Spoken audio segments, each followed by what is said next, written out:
Ah, aquela época do ano de novo, né? A hora de acertar as contas com o leão do imposto de renda. E se essa é a primeira vez, eu sei. Só de ouvir falar já dá um certo calafrio. Mas pode respirar fundo. A ideia aqui é justamente desmistificar tudo isso. Vamos passar por um guia bem visual, usando as regras do que aconteceu em 2025, para nunca mais ter motivo para ter medo. Pois é, se essa pergunta é para quem está nos acompanhando, então este guia é o lugar certo. O nosso objetivo é bem simples: transformar essa grande dúvida em um cheque tranquilo na lista de tarefas. A gente vai passar por cada etapa de forma bem clara e, no final, a única surpresa vai ser perceber que, olha, não era tão complicado assim. Então vamos lá. O primeiro passo, e o mais crucial de todos, é responder à pergunta: será que eu preciso mesmo declarar? A resposta para isso está nos números de 2025. Vamos conferir juntos esse checklist que define quem entra no jogo e quem está de fora. Olha só esse número. Essa aqui é a primeira grande regra. Se em 2025 a soma de todos os rendimentos que pagam imposto, como salários, por exemplo, passou desse valor aí, então sim, a declaração é obrigatória. Essa é a condição mais comum que acaba incluindo a maioria das pessoas. Mas não é só salário que conta. Vamos para outra faixa de renda. Se em 2025 o recebimento de rendimentos isentos, sabe, aqueles que não pagam imposto na declaração, como uma herança, o rendimento da poupança ou até o saque do FGTS, foi maior que R$ 200 mil, a Receita Federal quer saber também. Mesmo sendo isentos, eles obrigam a declarar. Certo. Já falamos sobre o que se ganha, mas a declaração também olha para o que se tem. Se lá no último dia de 2025, a soma de todos os bens e direitos, como casa, apartamento, carro, enfim, era maior que R$ 800 mil, aí não tem jeito, a declaração se torna uma obrigação. E calma, ainda existem outros gatilhos. Por exemplo, fez vendas de ações na bolsa que somaram mais de R$ 40 mil? Vendeu um imóvel e teve lucro nessa transação? Ou teve uma receita alta com atividade rural? Se a resposta for sim para qualquer uma dessas situações, pronto, já é mais um motivo para a declaração ser obrigatória. Ok, se a pessoa se encaixou em alguma daquelas regras, o próximo passo é a organização. E essa parte é fundamental.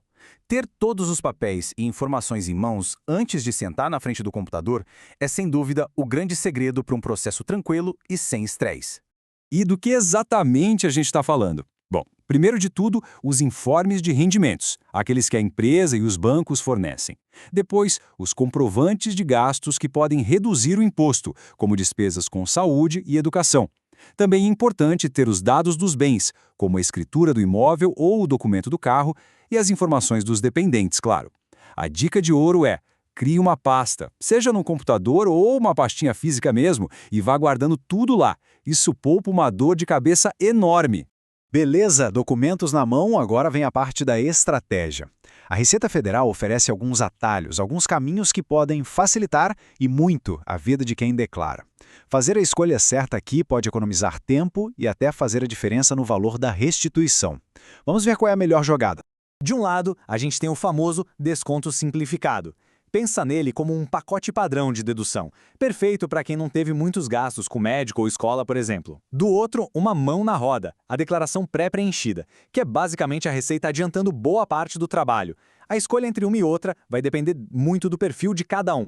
Tá, mas como funciona esse tal de desconto simplificado? É bem direto. O sistema calcula um desconto fixo de 20% sobre a sua renda que paga imposto, sem precisar comprovar cada despesa. É super prático, mas atenção, ele tem um limite. A boa notícia é que o próprio programa da Receita te mostra qual modelo é mais vantajoso.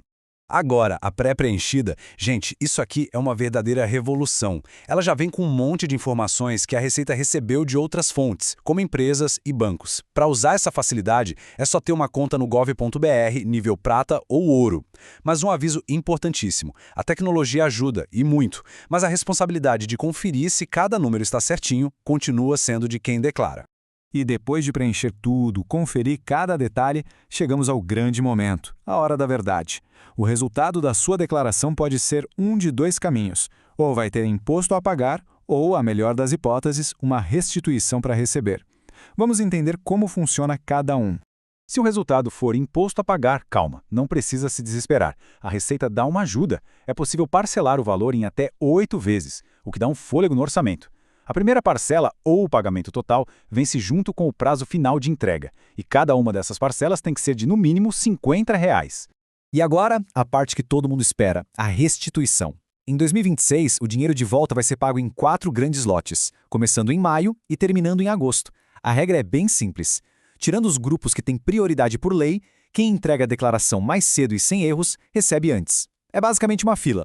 E por falar em fila, quer saber um truque para receber essa restituição mais rápido? Anota aí a dica de ouro. Usar a declaração pré-preenchida ou escolher receber a restituição via Pix. Só de fazer uma dessas duas coisas, a pessoa já passa na frente de um monte de gente, ficando logo depois das prioridades legais. Vale muito a pena, né? E para a gente fechar, a informação mais importante de todas, aquela que não dá para esquecer de jeito nenhum, o prazo final. Anota aí, coloca um alarme, 29 de maio de 2026. Perder essa data significa multa, que começa em R$ 165,74, mas pode ficar bem mais salgada. Então, organização é tudo. Ufa! Viu só? Com esse roteiro, com esse passo a passo, declarar o imposto de renda deixa de ser aquele bicho de 7 cabeças e vira só mais uma tarefa na lista. A informação é, sem dúvida, a melhor arma para encarar o leão sem medo algum. Espero que agora a resposta para essa pergunta seja um sonoro sim.